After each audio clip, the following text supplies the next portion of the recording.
மேற்கு ஆப்பிரிக்க நாடான மாலியில் தீவிரவாதிகளால் கடத்தப்பட்ட 5 இந்தியர்கள் பத்திரமாக இருப்பதாக வீடியோ வெளியிட்டிருப்பது குடும்பத்தினரை சற்று நிம்மதியடைய செய்துள்ளது.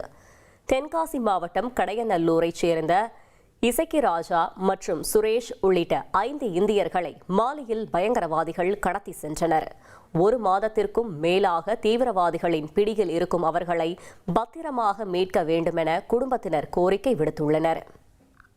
2 வீடியோ போட்டுட்டேன். எனக்கு எந்த தகவலும் கொடுக்கல. எனக்கு ஆல்ரெடி கிட்னி ஸ்டோன் ப்ராப்ளம். ஆனால் என்னால் ரொம்ப நாள் பயணிக்க முடியாது.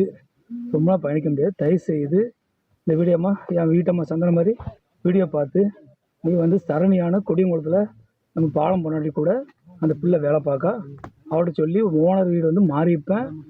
வீடு கொடியங்குளத்தில் இருக்குது. அவன் நம்பருக்கு இந்த வீடியோ நீங்கள் ஃபார்வர்டு பண்ணி தயவுசெய்து எங்களுக்கு கூடிச்சிட்டு எடுக்க சொல்லுங்கள்.